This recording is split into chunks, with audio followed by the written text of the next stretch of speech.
Hey, good morning, everybody, and welcome back. This is Jerry Hall. It is April 7th, and here are some of my thoughts from Costa Rica. Well, I'll tell you, like I said and have said many times, I'm encouraged when the market is in an upswing. Now, here's the caveat to this. We're going to be in a trader speculative range. Means the market's going to go up. People will capitalize on 6, 7, 8, 9, 10, 11% gains. They'll cash out. The market will go up and down and up and down and up and down and up and down until we get to a place where the market dynamics change. More on that as we get going in this video. So I caught this thing here on Twitter the other day, and I wanted to play it. It's a real short little 1-minute clip. I just find it so fascinating, and it really brings a tremendous amount of perspective. As you can see, there's a box, 5 squares, fits into its frame perfectly. And as things get adjusted and moved around, we're shown that things can change. You know, the title here is Everything You Think You Know Is Wrong. I like to put it in the perspective of everything I know is subject to change with new information. And if I hold that premise, then I am able to grow and learn. And this is one of the elements to the most successful people in the world. You know, I've had the good fortune of interviewing quite a few wonderful folks. And to a man and woman, they hold this context in one way or another.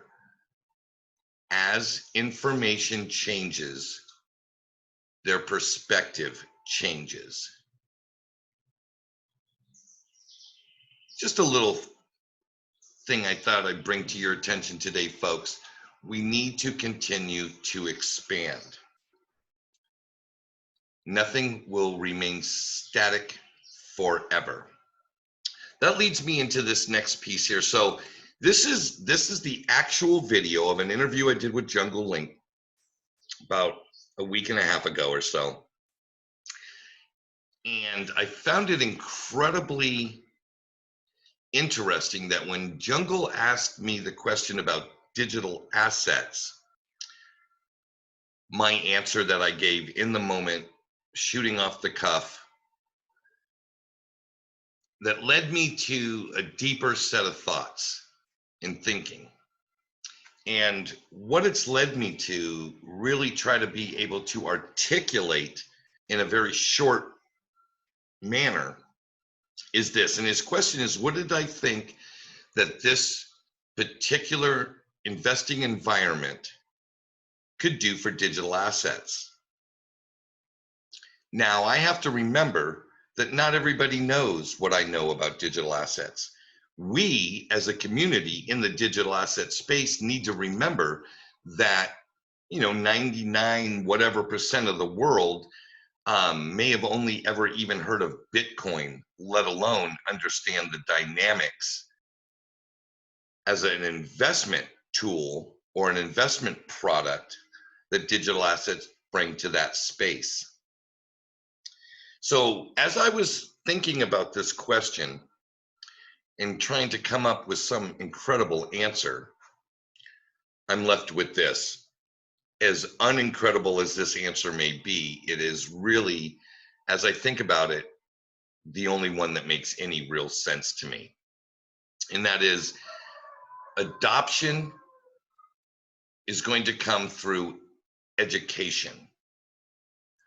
Now, one of the wonderful things about Ripple, the company, is that they have diverted, dedicated, applied, whatever word you want to use, a large amount of assets to funding university endeavors as it pertains to blockchain, as it pertains to understanding the XRP ledger, blockchain in general. I think this is a really, really, really positive step towards the creation, building of new products and services on the blockchain. This particular article is talking about blockchain's ability to resolve routine legal disputes and provide faster and more affordable resolutions. We need, let us not forget that Ripple had Codius as a project prior to Ethereum being built. This entire world of programmable money is one that stands to gain a tremendous amount of traction as we move forward. However, will that materialize in utility today? No. It materializes itself in speculation today. The winners are yet to be determined. But it's good to know that it's there. So I'm thinking to myself, okay, so if, for instance, XRP or any digital asset for that matter, to really get on a real run here, the investment pool, the people that are investing need to increase, and they need to increase exponentially. Well, how are new players brought into the space? Well, there are people that are self-learning. They're going to discover this. They may put some money into it. There are going to be funds, investment groups that may already be in the space and increase their positions. There may be new funds, new groups that come into the space. Keep in mind, new entrants into the space that are long-term or long-time investors are not going all in at once. They dip their toe in. Then they may dip a second toe. Then they may get the entire foot submersed, but just up to the ankle. It's a slow process. It's not 0 to 60. But the institutional players that I'm referencing are that first wave of new entrants into the space. We have, with Ripple, an underlying constant utility in the existing ODL corridors. Now, as those corridors increase in volume and new corridors are brought online, obviously demand for the digital asset is going to go up. And I do not believe XRP will be the only digital asset that has an ecosystem like this. There are going to be a lot of projects that its coin or token is instrumental in the functionality of the network, and therefore, as its use case is deployed and gains ground, the same dynamics will be into play, as I discussed for Ripple. Here's the third, and this really pertains to the retail investors, your normal folks. Now, here's where I think this could have a tremendous impact sooner than later but it's really contingent on a couple of factors. The point here with illustrating the retail investment community is that you have a very large pool of middle class and higher folks that have resources parked in brokerages, and these brokerages provide advice. Now, when I first went to my first Charles Schwab and started my account, I sat down with a person, a trained licensed professional who gave me advice on where I should put the money I was going to invest. Money got invested, I walked away, didn't put another thought to it.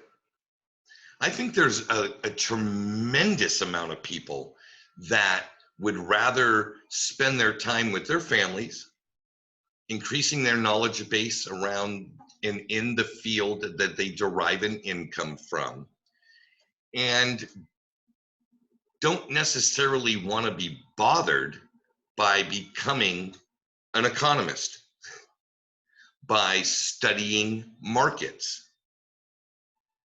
They're going to rely on the advice of their financial planners and their wealth managers. And until those professionals have access to the digital asset space and products within the digital asset space, we will not see those potential investors from the retail side. Case in point, I had the good fortune of having an incredible conversation with Dominique Henderson. He's a financial planner, has a personal client base, but also trains and consults other financial planners, wealth managers, and is intelligent, educated, and up to date with current goings on as Dominique is. The digital asset space is just not on his radar. Is he aware of it? Absolutely. Is it something that is being presented to his clientele? No. That's got to change. So what can we do? Where can we go? Well, as I discussed yesterday, as it pertained to policy matters, each of us have a voice. Now, does my letter to Congressman Mike Thompson requesting, almost demanding, that the federal government employ fiscal responsibility in the way that it manages taxpayer dollars, do I believe that voice will be heard? Yeah, I'm sure a staffer will read it. Do I believe it'll have any impact or change on policy going forward? Most likely not. However,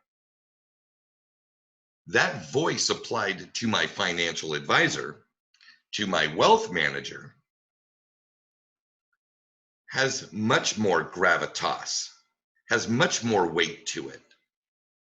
My ability to fire my financial advisor, my wealth manager, and move to another one, is that threat is always there.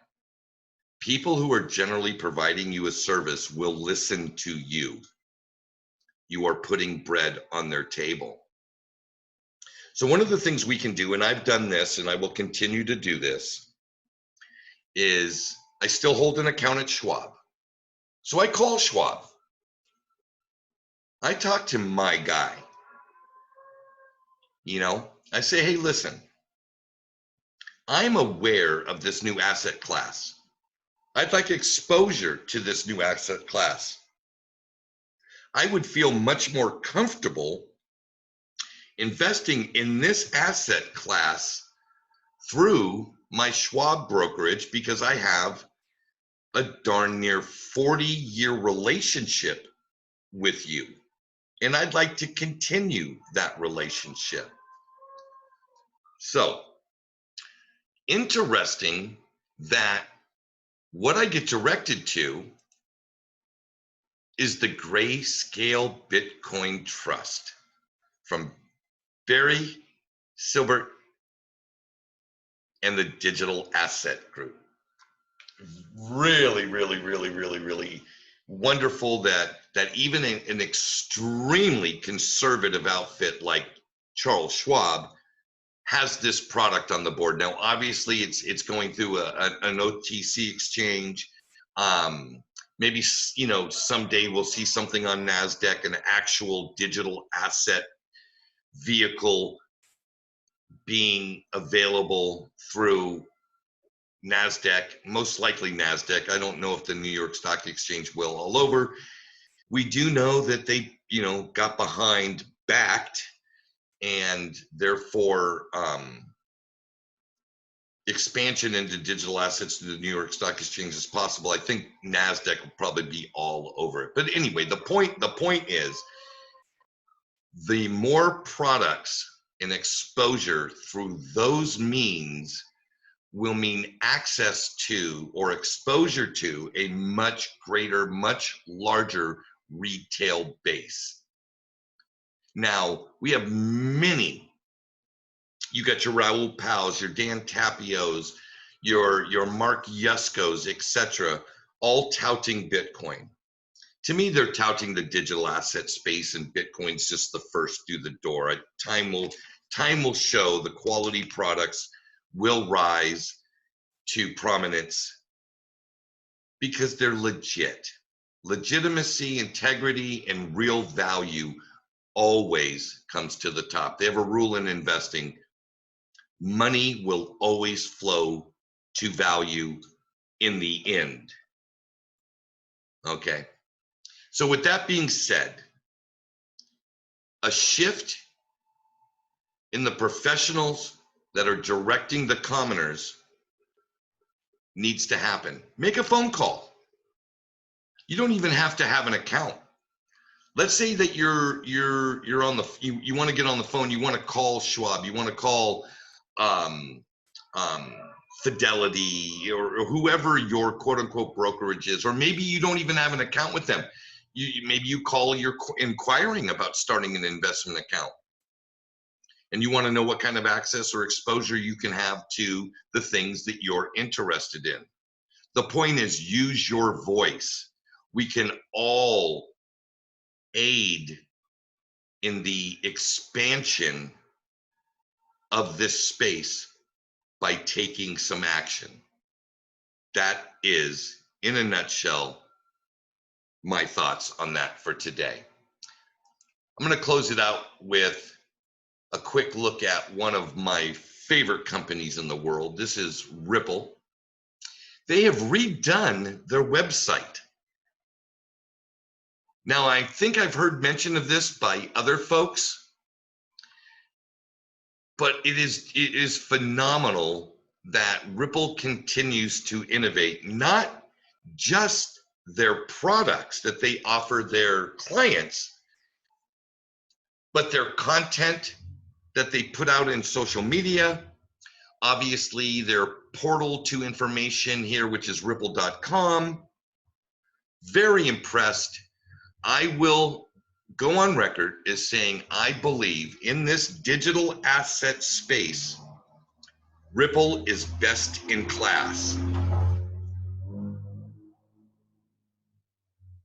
Not just from the products that they offer and the value proposition that comes with them, but in their management team and the relationships that they're building throughout the globe. Again, I am absolutely 100% certain that this is going to happen. We are going to see adoption. We're going to see expansion. We're going to see a value increase in underlying assets like XRP.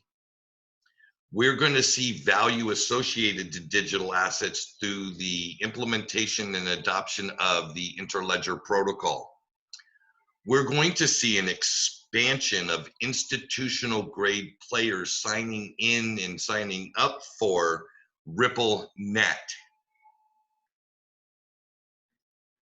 I couldn't be more excited to be a part of this. I hope you folks are excited to be part of this, despite all the chaos and weirdness that's going on with this current crisis that we're in.